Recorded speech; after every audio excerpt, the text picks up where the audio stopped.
I still think there must have been a misunderstanding. Oh, Jane, do you never think ill of anybody? Well, how could Mr. Darcy do such a thing? I'll discover the truth from Mr. Bingley at the ball this evening. If it is not true, let Mr. Darcy contradict it himself. Till he does, I hope never to encounter him. Poor unfortunate Mr. Wickham.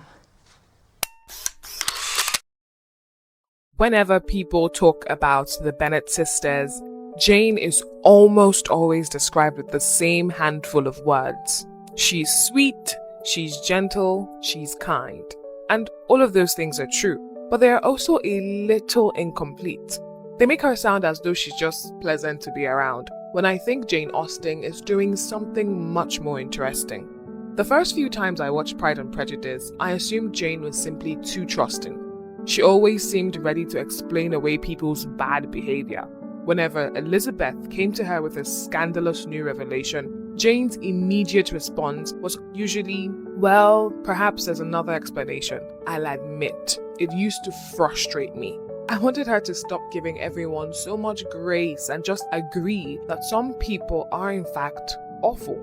But somewhere around my 50th viewing, and yes, we've long accepted that I have a perfectly healthy relationship with this film, I started noticing something. Jane isn't incapable of seeing the bad in people. She simply refuses to make it the first conclusion she reaches. And I think there's a world of difference between those two things.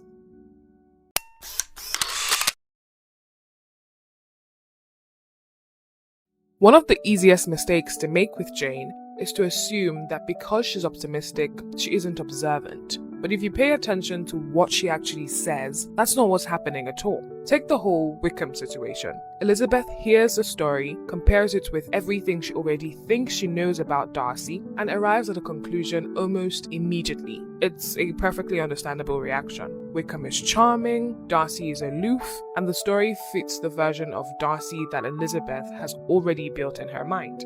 Jane hears the exact same story and reaches an entirely different conclusion. What's fascinating is that she doesn't insist Wickham must be lying, nor does she leap to Mr. Darcy's defense. Instead, she quietly suggests that there might be facts they don't know yet. It's a remarkably restrained position to take, especially when everyone around her has already chosen a side. I don't think it's naivety. I think that's humility. Jane is comfortable saying, I don't know enough yet. And in a story where almost every major conflict begins because someone believes they know more than they actually do, that's an incredibly underrated quality.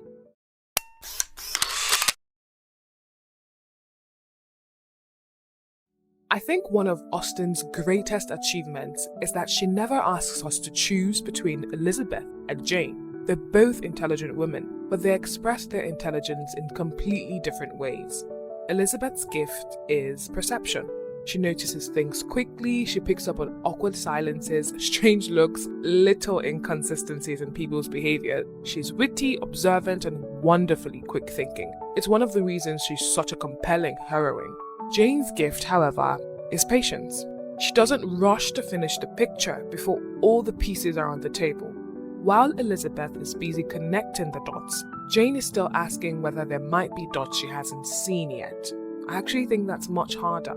Our instinct is usually to fill in the gaps. We like certainty. We like believing we've understood someone after a single conversation because it makes the world feel simpler.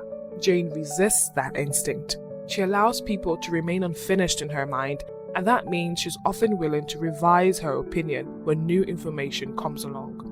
Ironically, that's exactly the lesson Elizabeth spends the entire story trying to learn.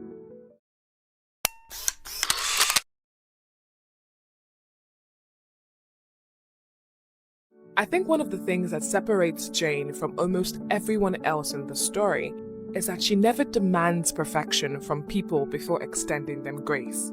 The best example of this comes after Mr. Bingley leaves for London.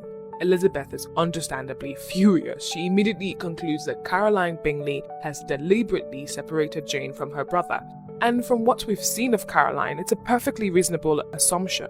Jane, however, refuses to make that leap. What's interesting is that she doesn't deny Caroline's behavior. She knows Caroline has been distant. She notices the coldness. She feels the disappointment just as deeply as Elizabeth does. But rather than assuming the worst possible motive, Jane begins looking for another explanation. Perhaps Caroline genuinely believes her brother would be happier elsewhere. Perhaps she's mistaken rather than malicious. Perhaps, misguided as she may be, she thinks she's acting in Mr. Bingley's best interest. I find that remarkable because Jane isn't protecting herself from disappointment, she's already disappointed. She's trying to be fair to someone who hasn't been particularly fair to her. That takes a great deal more strength than simply deciding Caroline is beyond redemption and being done with it. What I admire most is that Jane isn't stubbornly optimistic for optimism's sake. She isn't unwilling to change her mind. She simply waits until she has enough evidence to do so. Only after Mr. Bingley's return, after Mr. Darcy admits that he persuaded his friend to leave Netherfield, and after all the missing pieces finally fall into place, does Jane quietly concede that Caroline must have had some influence over what happened. Even then, there's no satisfaction in being proved right, no triumphant "I knew it all along." Jane simply accepts the truth as it presents itself. She grants people the benefit of the doubt for as long as the evidence allows, and when the evidence changes, so does she.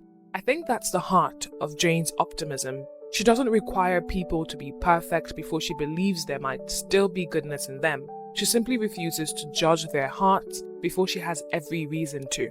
In a story where almost everyone else is making quick and confident assessments of the people around them, Jane chooses patience. She chooses charity. And like I said, I don't think that's naivety. I think it's wisdom.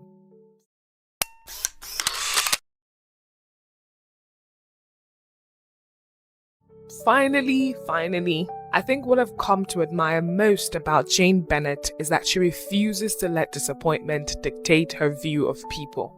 That sounds simple, but I actually think it's one of the hardest things a person can do. It's remarkably easy to become cynical. In fact, the story is full of people who are absolutely convinced they've got everyone figured out.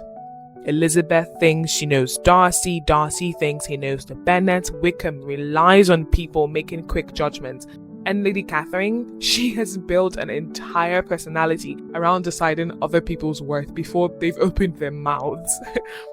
Jane does something altogether different. She leaves room to be wrong. She leaves room for misunderstandings. She leaves room for people to surprise her. That doesn't mean she ignores bad behavior. It doesn't mean she refuses to acknowledge the truth when it's staring her in the face. It simply means she doesn't rush to conclusions before the evidence deserves them. She gives people every opportunity to be better than her first impression of them, and when they aren't, she's willing to accept that too. I think that's why the title Pride and Prejudice feels strangely fitting for Jane, even though she's neither particularly proud nor particularly prejudiced. While everyone else spends the story learning to question their assumptions, Jane begins the story already understanding that people are rarely as simple as they first appear. Maybe that's why she always seems so calm. It's not because the world gives her fewer reasons to be hurt. It's because she refuses to let those hurts become the lens through which she sees everyone else. The older I get, the more I realize Jane Bennet isn't simply the sweetheart sister.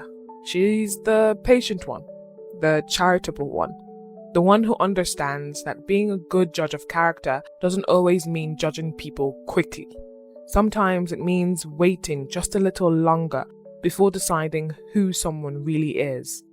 And in a story where almost everyone is guilty of getting someone wrong, Jane's greatest strength might just be that she's willing to admit she doesn't know everything yet.